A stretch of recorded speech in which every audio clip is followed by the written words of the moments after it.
Hi hello வணக்கம். இது உங்கள் சிவி இசோன். சொல்லாமல் எப்படி இருக்கீங்க? இப்போ பார்த்தீங்கன்னா லைவில் வந்து ஒரு சம்பவம் போச்சு. அதாவது இந்த டாஸ்க் ஒன்று கொடுத்துருந்தாங்க. பிஆர் டீம் அப்படின்ற விஷயங்கள் இந்த வீட்டில் யார் யாருக்கெல்லாம் இருக்குன்னு அதிகப்படியாக சௌந்தர்யாவை தாக்கக்கூடிய விஷயங்கள்லாம் வந்துச்சு. அதுக்கப்புறம் நான் ஒரு விஷயம் கவனித்தேன், பயங்கரமான விஷயம். இதை வந்து நான் ஆரிக்கிட்ட பார்த்தேன். ஆரிக்கிட்ட நான் இன்ஸ்பயர் ஆனதுக்கு முக்கிய காரணமே, ஒரு மனுஷன் எப்படிலாம் வாழணும், எப்படிலாம் இருக்கணும், தன்னோட உடம்பை எப்படிலாம் பாதுகாக்கணும், எப்படிப்பட்ட சிந்தனையை வச்சுருக்கணுன்றதை நான் ஆரி வந்து நம்மளுக்கு கற்றுக் கொடுத்தாரு. ஒருத்தருக்கு வந்து நம்ம ஃபேன் ஆகிறோம் அப்படின்னா அந்த மாதிரி விஷயங்களால் தான் ஈர்க்கப்படுவோம். எனக்கு வந்துட்டு முத்துக்குமரனோட ஃபேனாக கேட்டிங்கன்னா நான் முத்துக்குமரனோட ஃபேன் கிடையாது, நான் ஆரியோட ஃபேன் மட்டும்தான். ஆனால் முத்துக்குமரன் அதை ஃபாலோ பண்ணி பண்ணுற விஷயங்கள் எனக்கு ரொம்ப ஈர்த்திருக்கு. என்னென்னா, இந்த பிக் பாஸ் வீட்டுக்குள்ளே அவர் வாழ்கிற விஷயங்கள் ஒரு வாட்டியும் பார்த்தீங்கன்னா காலையில் எந்திரிச்சவொடனே எல்லாருமே வந்து கதை தான் பேசுவாங்க.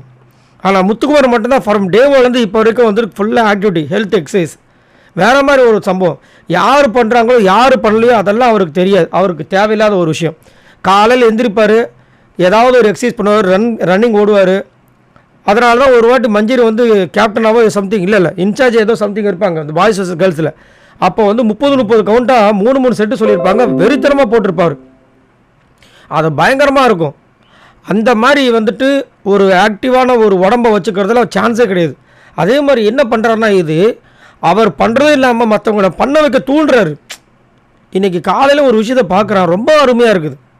ஒரு பக்கம் தீபக் ஓடுறாரு, ஒரு பக்கம் விஷால் ஓடுறாரு, பார்க்க ரொம்ப சந்தோஷமாக இருக்குது. ரயான் வந்து இந்த பக்கம் வந்து ஊர்க்கலைவி விஷயத்தை பேசிகிட்டு இருக்காரு, அது விட்ருங்க அவரை. ஏன்னா அவர் வந்து டாஸ்க் பீஸ்ட்டு, சரிங்களா? அவரை பார்த்தா ஊரே பயப்படுது, நடுங்குது, அதை விட்ருங்க. ஆனால் முத்துக்குமரன் பண்ணுற விஷயங்களால் என்ன ஆகுது, ஆட்டோமேட்டிக்காக சரி நம்மளும் செஞ்சு பார்ப்போமேன்னு சொல்லிட்டு ஒரு ஊன்றுகோலாக பண்ணுறாரு. பார்த்திங்களா? அது எனக்கு ரொம்ப பிடிச்சிருக்கு. ஒரு இடத்துல பார்த்தீங்கன்னா அதை பண்ணுறாரு, பிராணாயாமம் பண்ணுறாரு, தலைகீழ நிற்கிறாப்புல. ஸோ இதெல்லாம் என்ன ஆகுதுன்னா, இப்போ இந்த ஆள் வந்துட்டு இதை இவ்வளோ விஷயங்கள் பண்ணுறானே, மூளை இவ்வளவு பயங்கரமாக இருக்குது, எல்லாத்தையும் ஞாபக சக்தியில் வச்சுருக்கானே, அப்போ இவன் பண்ணுறதா நம்ம பண்ண நம்மளாலேயும் இந்த மாதிரி முடியுமா அப்படின்னு ஒரு விஷயம் வருது. பார்த்திங்களா? அதுதான் அந்த ஒரு கண்டஸ்டண்ட்டோட சக்தி, அந்த ஒரு சக்தி வெற்றி. இதை நான் வந்துட்டு ரொம்ப உண்மையாக செம்மையாக இருந்துச்சு. எவ்வளோ அழகாக என்ன பண்ணுறான். ஒரு டெய்லியும் வந்துட்டு இதை ஒரு ரொட்டீனாக பண்ணிட்டு இருக்கான் பாருங்களேன். ஒரு சில பேர் வந்துட்டு நடிப்பாங்க. இப்போ சத்யாவே வந்து பாடி பில்டிங் மாதிரி உடம்பு, ஆனால் டெய்லியும் பண்ணாரா கட்டிங்க எக்ஸசைஸ் கிடையாது. ஒரு சில நேரம் கதை அடிச்சிருப்பார் இது. ஆனால் இவர் பேச வேண்டிய நேரத்தில் பேசுகிறாரு, விளையாட வேண்டிய நேரத்தில் விளையாடுறாரு. காலையில் இதுதான் ஃபஸ்ட்டு எக்ஸசைஸு, ரன்னிங்கு. அதனால தான் மனுஷன் ஃபிட்டாக இருக்கார். டாஸ்க்கு வெறியாக இருக்கார், பேச்சல் வெறியாக இருக்காப்புல.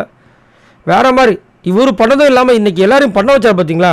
அதாவது சொல்லி பண்ண வைக்கல, தானாக அந்த செய்கை மூலமாக நடந்து பாருங்கள். அது எனக்கு ரொம்ப பிடிச்சிருக்குது. இதேமாதிரி நீங்களும் வந்துட்டு அந்த மாதிரி பண்ணுங்கள், அதுதான் முக்கியம். இப்போ மற்றவங்கள பார்த்து நீங்கள் எதை வச்சு எதில் இன்ஸ்பயர் ஆகி அதை நீங்கள் எதாவது கண்டினியூ பண்ண போகிறீங்களோ எனக்கு தெரியாது.